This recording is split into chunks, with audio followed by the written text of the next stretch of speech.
شہر رمضان الذی انزل فیہ القرآن،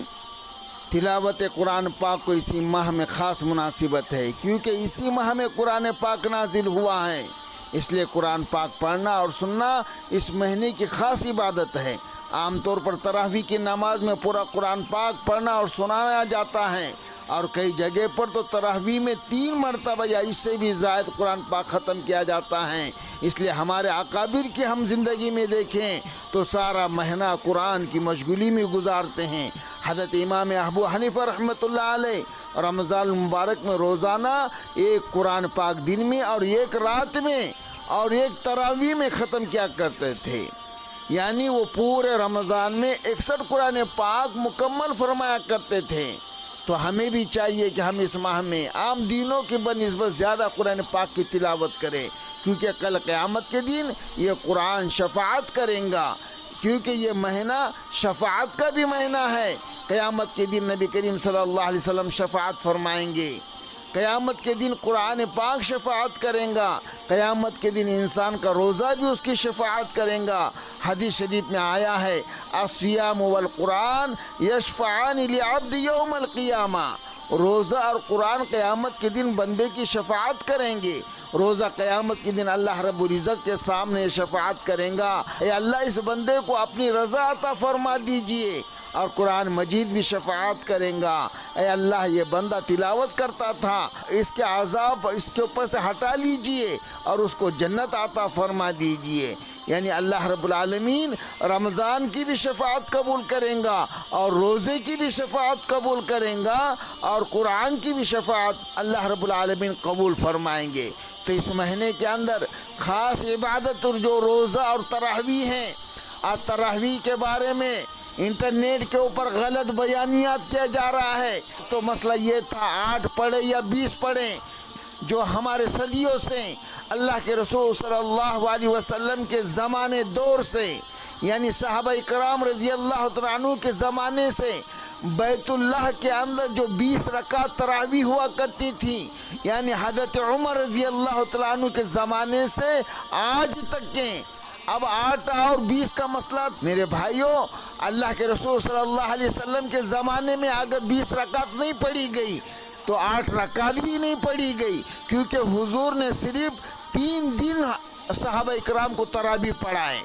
3 دن کے بعد پھر سب نے اپنے اپنی تراویح پڑھے۔ تو اگر تم 8 رکعت پڑھتے ہو، کیونکہ حضور سے اگر 8 رکعت ثابت ہے تو حضور سے صرف 3 ہی دن کی ثابت ہے، تو پھر 3 ہی دن پڑھ کر باقی اپنی اپنی تراویح پڑھ لو۔ تو حضور نے 3 دن صحابہ کو نماز تراویح پڑھائی، چوتھے دن صحابہ انتظار کر رہے تھے، اللہ کے رسول صلی اللہ علیہ وسلم سمجھ گئے کہ صحابہ میرا انتظار کر رہے ہیں، لیکن اللہ کے رسول رحمت للعالمین ہے، آپ شفیع المذنبین ہیں، آپ امت کے اوپر بہت مہربان ہیں، کہ سوچے اگر میں جا کے تراویح پڑھاؤں گا، نماز پڑھاؤں گا، کہ ایسا نہ ہو کہ میرے امت کے اوپر اللہ اس تراویح کو فرض قرار دے۔ یہ آپ صلی اللہ علیہ وسلم کی محبت تھی اس امت کے لیے، آپ گھر سے باہر نہیں نکلے اور صحابہ اکرام کو فرمایا کہ ہاں میں جانتا تھا کہ آپ میرا انتظار کر رہے ہیں، لیکن میں نے جان بوجھ کر نہیں آیا کہ کہیں اللہ کو یہ عادہ پسند نہ آ جائے اور تمہارے اوپر اس تراویح کو فرض نہ کرے۔ یہ تراویح کا لفظ حضور کے زمانے میں نہیں تھا، نہ حضرت ابو بکر رضی اللہ تعالیٰ عنہ کے زمانے میں تھا، یہ حضرت سیدنا عمر رضی اللہ تعالیٰ عنہ، یہ ان کی سنت ہے۔ اور کیوں ان کی سنت پر عمل کیا جاتا؟ کیونکہ حضور کا فرمان ہے علیکم بسنتی و سنت خلفاء الراشدین المہدیین، کہ دیکھو میری سنت کو اور میرے خلفاء کی سنت کو مضبوطی سے تھام لو، جس نے میرے خلفاء کی سنت پر عمل کیا گویا کہ اس نے میری اتباع کی۔ اگر تم حضرت عمر رضی اللہ تعالیٰ عنہ کی سنت پہ اختلاف کرتے ہیں تو گویا کہ حضور کے بات پہ اختلاف ہو رہا ہے۔ حضور فرما رہے کہ میرے بات میرے خلفاء کی سنت کو مضبوطی سے تھامو، یعنی خلفاء راشدین کی بات کو ماننا گویا کہ نبی کی بات کو ماننا ہے۔ بہرحال اگر نبی کی بات کو بھی لیے تو نبی کی بات بھی پوری نہیں ہو رہی، کیونکہ حضور نے تو زندگی میں صرف 3 دن نماز پڑھائی،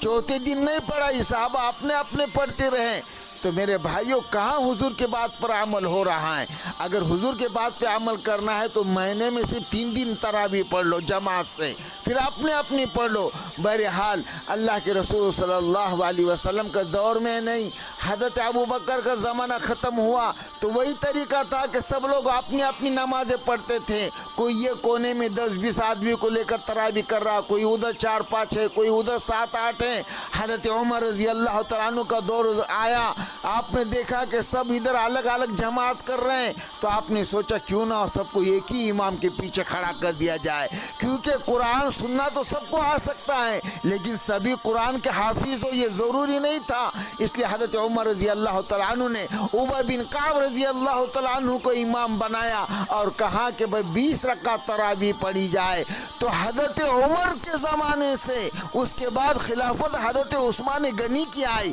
اس کے بعد حضرت علی کرم اللہ وجہہ کی آئی، اس کے بعد امام حسن کی آئی، یعنی وہاں سے لے کر آج تک کے مسجد حرام میں اور مسجد نبوی میں 20 رکعت تراویح بجماعت ہوتی تھی۔ اور آج یہ 15ویں صدی کے جو نکلے ہیں، جو حضرت عمر رضی اللہ تعالیٰ عنہ کے اوپر بھی اعتراض کر رہے ہیں، صحابہ پر، اولیاء اللہ اکرام پر، بزرگان دین پر، یعنی 15ویں صدی تک کے کسی نے کوئی اختلاف نہیں کیا۔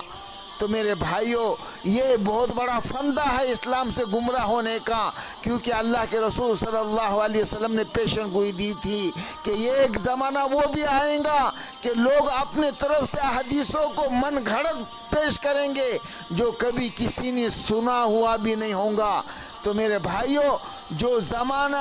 حضرت عمر رضی اللہ تعالیٰ عنہ کے زمانے سے آ رہا ہے تو تمام صحابہ نے اس کے اوپر اکتفا کیا ہے، تو ہمیں ضروری ہے کہ ہم اس فتنے کے دور کو سمجھیں۔ اللہ رب العالمین ایسے فتنوں سے ہماری حفاظت فرمائے اور ہمیں صحابہ اکرام کی اتباع کرنے کی توفیق عطا فرمائے۔ صحابہ کا اتباع گویا کہ محمد عربی صلی اللہ علیہ وسلم کا اتباع ہے، کیونکہ اللہ کے رسول نے کہا الصحابی کا نجوم بأیہم اقتدیتم اہتدیتم، ارے میرے صحابہ میرے شاگرد ہے، میرے صحابہ ستارے کے مانند ہے جو بھٹکوں کو راستہ بتانے والے ہیں۔ جو کسی میرے ایک صحابی کی اقتداء کر لیں گا وہ جنت کے راستے پہ پہنچیں گا، اور جب جو جنت کے راستے پر نکلے گا تو وہ جنت میں پہنچیں گا، اور جو میرے صحابہ سے بغض کریں گا گویا کہ اس نے مجھ سے بغض کیا ہے۔ اللہ رب العالمین ہمیں صحابہ کے اقتداء کے اوپر، یعنی خصوصاً حضرت عمر رضی اللہ تعالیٰ عنہ کی جو سنت ہے، سنت تراویح جو انہوں نے شروع کی ہے، اللہ رب العالمین ہمیں صحابہ کی محبت اور صحابہ کے اقتداء کرنے کی توفیق عطا فرما، اس لیے کہ ہمارے نبی نے ہمیں ان کی اقتداء کرنے کا حکم دیا ہے۔ اللہ کے رسول کے حکم کے مطابق ہمیں صحابہ کے اوپر، صحابہ کے بات کے اوپر اور صحابہ کے طریقے کے اوپر پوری زندگی گزارنے کی توفیق عطا فرمائے۔